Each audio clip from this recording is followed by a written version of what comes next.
সরকার নির্ধারিত চামড়া মূল্য পাচ্ছে না মৌসুমী ব্যবসায়ীরা, আড়তদারদের বিরুদ্ধে সিন্ডিকেটের অভিযোগ। দুর্নীতির বিরুদ্ধে জিরো টলারেন্স, যত প্রভাবশালী হোক অভিযোগ পেলে ব্যবস্থা, হুঁশিয়ারি ওবায়দুল কাদেরের। উজানের ঢল টানা বৃষ্টিতে সিলেটে ফের বন্যা, তলিয়ে গেছে বিস্তীর্ণ জনপদ, পানিবন্দী 2 লাখ মানুষ।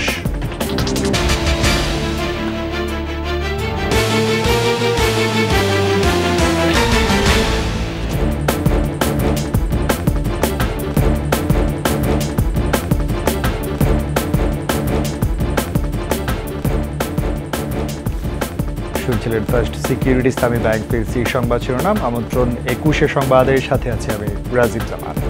আর দর্শক, 21 টেলিভিশনের সংবাদ একই সাথে সরাসরি দেখতে পাবেন আমাদের ফেসবুক পেজ www.facebook.com/2124 অনলাইনে। সরকার নির্ধারিত মূল্যের চেয়ে কম দামে চামড়া কেনার কথা জানালেন আড়তদাররা। আর Bangladesh hide and skin merchant association বলছে এবারে চামড়ার দাম গতবারের চেয়ে বেশি। এদিকে সঠিক মূল্য না পাওয়ার অভিযোগ খুচরা ও মৌসুমী ব্যবসায়ীদের। তৌহিদুর রহমানের রিপোর্ট। ঈদের দ্বিতীয় দিনে রাজধানীর কাঁচা চামড়ার আড়ত খ্যাত পোস্তা এলাকার প্রায় প্রতিটি আড়তে ভরে গেছে চামড়া। কাঙ্ক্ষিত চামড়া কিনতে পেরে খুশি আড়তদাররাও। 600 টাকার চামড়া 600 টাকা, 1000 টাকার চামড়া 1000 টাকা। অন্যান্য তুলনায় এবারকার চামড়ার বাজারটা ভালোই গেছে। ফিরে চামড়ার দাম কম গেছে, এইবার চামড়া অনেক দাম গেছে। সর্বনিম্ন 700 টাকা কেজি, এবারে খাসির বাচ্চা কোনো দাম নেই। তবে নানা অজুহাতে খুচরা ব্যবসায়ী ও কোরবানি দেওয়া বিক্রেতারা চামড়ার দর কম পেয়েছেন বলে অভিযোগ। কিছু বাড়াইলে গত বড় যে দাম এবারে দামি। ঈদের দিন রাতে ঢাকার বাইরে থেকে বেশ কিছু চামড়া পোস্তা এলাকায় আসায় আড়তদাররা কম দামে কিনেছেন বলে জানিয়েছেন কাঁচা চামড়া আড়তদার সমিতি। যারা বিক্রেতা তারা হয়তো আশা করে নিয়ে আসছিল ফাঁকি দিয়ে যে কিছু মাল হয়তো দামে বেশি পাবে, তারা দাম বেশি পায়নি, কিছু লোকসান হবে, সেই চামড়াটা আমরা লবণঘাত করতে সক্ষম হয়েছি। চামড়ার ব্যবসায় কোনো ধরনের সিন্ডিকেট নেই বলেও জানান হাইড অ্যান্ড স্কিন মার্চেন্ট অ্যাসোসিয়েশনের মহাসচিব। আর ব্লেম গেম তো প্রতিদিনের নিয়ত একটা অভিযোগ। তৌহিদুর রহমান, 21 টেলিভিশন, ঢাকা। আওয়ামী লীগ দুর্নীতির বিরুদ্ধে জিরো টলারেন্স নীতিতে বিশ্বাসী। যে যত প্রভাবশালী হোক, দুর্নীতির অভিযোগ পেলে ব্যবস্থা নেওয়ার হুঁশিয়ারি দিয়েছেন আওয়ামী লীগ সাধারণ সম্পাদক ও সেতুমন্ত্রী ওবায়দুল কাদের। ধানমন্ডিতে আওয়ামী লীগ সভাপতির রাজনৈতিক কার্যালয়ে মিয়ানমার ইস্যুতে সাংবাদিকদের তিনি জানান, আরাকান আর্মির ছোড়াগুলিতে দেশের সার্বভৌমত্ব হুমকির মুখে পড়ার সুযোগ নেই। আমরা কাউকে আক্রান্ত করব না, তবে আক্রান্ত হলে বসে থাকব না সরকার। দুর্নীতিবাজদের কোনো ছাড় দেওয়া হবে না বলেও সাফ জানান ওবায়দুল কাদের। আমাদের সরকার এবং পার্টির পক্ষ থেকে জিরো টলারেন্স উদ্যোগকে স্বাধীনতা দেওয়া হয়েছে। যেই যত প্রভাবশালী তার বিরুদ্ধে দুর্নীতির তদন্ত করা যাবে এবং তদন্ত শেষে বিচারের আওতায় নিয়ে আসতে হবে। উজানের ঢল ও টানা বৃষ্টিতে সিলেট অঞ্চলে ফের বন্যা দেখা দিয়েছে। তলিয়ে গেছে সিলেটের বিস্তীর্ণ এলাকা। এরই মধ্যে 2 লাখ মানুষ পানিবন্দী হয়ে পড়েছে বলে জানিয়েছে প্রশাসন। এদিকে সুনামগঞ্জের সবকটি নদ নদীর পানি বিপদসীমার উপর দিয়ে প্রবাহিত হওয়ায় বিভিন্ন উপজেলার নিম্নাঞ্চলের বেশ কিছু গ্রাম প্লাবিত হয়ে যাওয়ার বন্ধ রয়েছে সড়কের যান চলাচল। এতে চরম দুর্ভোগে পড়েছেন ওই এলাকার মানুষজন। প্রতিনিধিদের তথ্য ছবিতে আরও জানাচ্ছেন মাসুম আলিসা। সিলেটের জৈন্তাপুর, গোয়াইনঘাট, কানাইঘাট, ওসমানীনগর সহ কয়েকটি উপজেলায় এভাবেই ঢুকছে উজানের ঢল। গোয়াইনঘাট শালুটিকর, গোয়াইনঘাট জাফলং সড়কের ওপর দিয়ে পানি প্রবাহিত হওয়ায় যোগাযোগ বিচ্ছিন্নের আশঙ্কা করা হচ্ছে।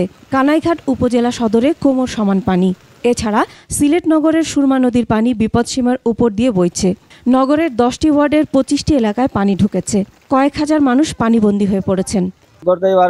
কোমর পানি, পাক করা কিছু নাই, খাওয়া দাওয়ার অবস্থা খারাপ, বিশুদ্ধ পানির সংকট। আজকে রাত থেকে কন্টিনিউয়াসলি আমরা থাকবো, অ্যালার্ট থাকবো। সুনামগঞ্জের সব নদ নদীর পানি বিপদসীমার উপর দিয়ে বইছে। ডুবছে ঘরবাড়ি ও রাস্তাঘাট। বসতবাড়ি ও দোকানপাটে পানি ওঠায় মালামাল ও মূল্যবান জিনিসপত্রের ক্ষয়ক্ষতি হয়েছে। শহরের ১৬ শহর পয়েন্টে সুরমা নদীর পানি বিপদসীমার ৬৯ এবং ছাতকে ১৪৯ সেন্টিমিটার উপর দিয়ে প্রবাহিত হচ্ছে।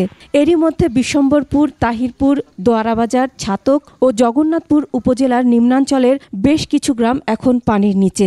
আমরা সব দিতে বাবা, কিচ্ছু বাঁচাই যাচ্ছি না। আমরা ভাই একবারে অনেক কিচ্ছু না, একবারে নিঃস্ব হয়ে গেছি। একটা মালও রাখতে পারছি না, সব নিচে ভয়াবহ পানি হয়ে গেছে। এখন পানি তালি বাড়তি আছে, মানুষের দুর্যোগ শেষ নাই। বন্যার কবল থেকে বাঁচতে আশ্রয় কেন্দ্রে ছুটছেন স্থানীয়রা। এদিকে পানি বাড়তে থাকায় সুনামগঞ্জ জেলা শহরের সাথে সব উপজেলার যোগাযোগ ব্যবস্থা বিচ্ছিন্ন রয়েছে। মাসুম আলিসা, ২১ টেলিভিশন। ঈদের দ্বিতীয় দিনে কক্সবাজার সমুদ্র সৈকত পর্যটক শূন্য। তবে পার্বত্য জেলা রাঙামাটি ও খাগড়াছড়িতে ৫ দিনের ছুটিতে পর্যটকদের ভিড় বাড়ছে। তারপরেও গতবারের চেয়ে এবার পর্যটকদের সংখ্যা তুলনামূলক কম। এদিকে শরীয়তপুরে পদ্মাপাড়ে জয় বাংলা অ্যাভিনিউ দর্শনার্থীদের মিলন মেলায় পরিণত হয়েছে। প্রতিনিধিদের তথ্য ছবিতে মাসুম আলিসার আরেকটি প্রতিবেদন। কক্সবাজার শহরের প্রায় ৫০০-র বেশি হোটেল মোটেলে এখনও প্রায় ৪৫% রুম খালি। তবে দেখা মিলছে কিছু ভ্রমণ পিপাসুর। ঈদের তৃতীয় দিনে পর্যটকের আগমন বাড়বে বলে আশা করছেন পর্যটন সংশ্লিষ্ট ব্যবসায়ীরা। এদিকে বেড়াতে আসা পর্যটকরা বলছেন এবারের ঈদটি অন্যান্য বছরের চেয়ে খুব ভালো কাটছে। তবে পর্যটক কম থাকলেও হোটেল মোটেলের ভাড়া আগের মতোই। রেস্টুরেন্টগুলোও নিচ্ছে খাবারের দাম বাড়তি। এদিকে পর্যটকদের সার্বিক নিরাপত্তায় সৈকত এলাকায় ৪ স্তরের নিরাপত্তা ব্যবস্থা রাখা হয়েছে। পাশাপাশি সৈকতের ৩টি পয়েন্টে হেল্প ডেস্ক চালু করা হয়েছে। সৈকতে নিয়োজিত লাইফগার্ড কর্মীরা সেই চিরচেনা দায়িত্ব পালন করে যাচ্ছেন। টানা ৫ দিনের ছুটিতে রাঙামাটির পর্যটন স্পটগুলোতে পর্যটকদের ভিড় বাড়লেও অন্যান্য বছরের তুলনায় পর্যটকের উপস্থিতি অনেকটাই কম। পর্যটকরা রাঙামাটির ঝুলন্ত সেতু, কাপ্তাই হ্রদে নৌভ্রমণ সহ অন্যান্য পর্যটন স্পটগুলোতে ভিড় জমাচ্ছেন। খাগড়াছড়ির পর্যটন স্পটগুলোতেও পর্যটকের ভিড়। আলুটিলা রহস্যময় সুড়ঙ্গ, জেলা পরিষদ পার্কগুলোতে ঘুরছেন পর্যটকরা। সুন্দর ব্যবস্থাপনা ও চারদিকের প্রাকৃতিক সৌন্দর্যে মুগ্ধ ভ্রমণ পিপাসুরা। এদিকে শরীয়তপুরের পদ্মাপাড়ে জয় বাংলা অ্যাভিনিউ দর্শনার্থীদের মিলন মেলায় পরিণত হয়েছে। জেলায় তেমন কোনো বিনোদন কেন্দ্র না থাকায় ঈদের আনন্দ উপভোগ করতে এখানে ভিড় জমাচ্ছেন জেলার বিভিন্ন এলাকা থেকে আসা লোকজন। মাসুম আলিসা, ২১ টেলিভিশন। নিচ্ছি সংবাদ বিরতি। যখন ফিরছি তখন অন্যান্য খবরের সঙ্গে আরও থাকবে। ২১ পদকপ্রাপ্ত কবি অসীম সাহা আর নেই, সংস্কৃতি অঙ্গনে শোকের ছায়া।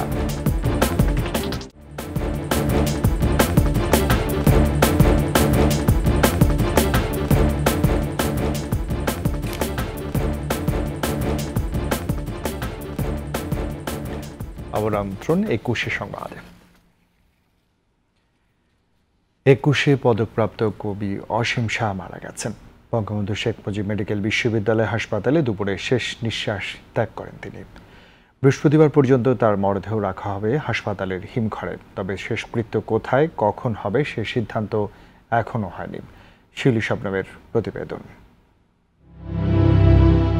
বাংলা সাহিত্যের অন্যতম গুরুত্বপূর্ণ কবি অসীম সাহাকে গত ২১ মে অসুস্থ অবস্থায় বিএসএমএমইউতে ভর্তি করা হয়। সেখানে চিকিৎসাধীন অবস্থায় ৭৫ বছর বয়সে চলে গেলেন না ফেরার দেশে।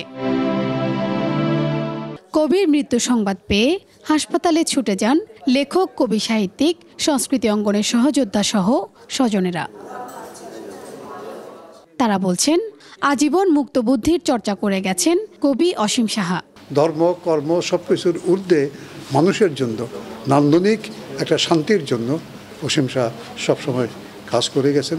বাংলা সাহিত্যে বহুমাত্রিক অবদানের পাশাপাশি সংস্কৃত ও বাংলা ব্যাকরণে তার পাণ্ডিত্য ছিল অসাধারণ। বাংলাদেশের সাহিত্যের জন্য শুধু না, ওনার অনেক লেখা আমরা পুরো বাংলা ভাষাভাষী অঞ্চলেই পশ্চিমবঙ্গ তার অনেক জনপ্রিয়তা ছিল। বানানের শুদ্ধতার ব্যাপারে এবং ষাটের কবিদের যদি বলি ছন্দের শুদ্ধতার ব্যাপারে অসীম শাহ ছিলেন অগ্রগণ্য একজন। বৃহস্পতিবার যুক্তরাষ্ট্র থেকে কবির বড় ছেলে ফিরলে তার শেষকৃত্যের বিষয়ে সিদ্ধান্ত নেওয়া হবে। ওনার মরদেহ এখন আপাতত মর্চুয়ারিতে থাকবে, মর্গে থাকবে আপাতত বৃহস্পতিবার পর্যন্ত। এরপরে ওনাকে বাংলায় আমরা যতদূর জানি ওনাকে বাংলা লিপিতে নেওয়া হবে ওনাকে শ্রদ্ধা জানানোর জন্য। অসীম সাহা ভুগছিলেন ডায়াবেটিস সহ বার্ধক্যের নানা জটিলতায়, আক্রান্ত ছিলেন বিষণ্ণতা রোগেও। শিউলি শবনম, একুশে টেলিভিশন, ঢাকা। আন্তর্জাতিক 24 বছর পর উত্তর কোরিয়া সফরে যাচ্ছেন রুশ প্রেসিডেন্ট ভ্লাদিমির পুতিন। গেল বছরের সেপ্টেম্বরে উত্তর কোরিয়ার নেতা কিম জং উনের সঙ্গে পুতিনের সাক্ষাৎ হয়, তবে 2000 সালের পর এটি তার প্রথম উত্তর কোরিয়া সফর। ঠিক কখন পিয়ংইয়ংয়ে পৌঁছাবেন তা এখনও জানা যায়নি। ধারণা করা হচ্ছে ভোরাতে পৌঁছাতে পারেন। পুতিনের সফর ঘিরে প্রতিবেদন প্রকাশ করেছে উত্তর কোরিয়ার রাষ্ট্রীয় সংবাদ মাধ্যম। এতে ইউক্রেন যুদ্ধে সমর্থন দেওয়ায় কিমের প্রশংসা করেন পুতিন। সফরে দ্বিপক্ষীয় মিত্রতা জোরদারের পাশাপাশি অস্ত্র ইস্যুতে আলোচনা করবেন বলে ধারণা করা হচ্ছে। পশ্চিমা বিশ্ব দুদেশের মধ্যে অস্ত্র চুক্তির দাবি করলেও পুতিন ও কিম তা নাকচ করে দিয়েছেন, যদিও সামরিক সহযোগিতা বাড়ানোর ব্যাপারে একমত তারা। শেষ করছে 21শে সংবাদ। যাবার আগে ফার্স্ট সিকিউরিটি ইসলামী ব্যাংক পিএলসি সংবাদ শিরোনামগুলো জানাচ্ছি আরও একবার। সরকার নির্ধারিত চামড়ার মূল্য পাচ্ছেন না মৌসুমী ব্যবসায়ীরা, আড়তদারদের বিরুদ্ধে সিন্ডিকেটের অভিযোগ। দুর্নীতির বিরুদ্ধে জিরো টলারেন্স, যত প্রভাবশালী হোক অভিযোগ পেলে ব্যবস্থা, হুঁশিয়ারি ওবায়দুল কাদেরের। উজানের ঢল ও টানা বৃষ্টিতে সিলেটে ফের বন্যা, তলিয়ে গেছে বিস্তীর্ণ জনপদ, পানিবন্দী 2 লাখ মানুষ।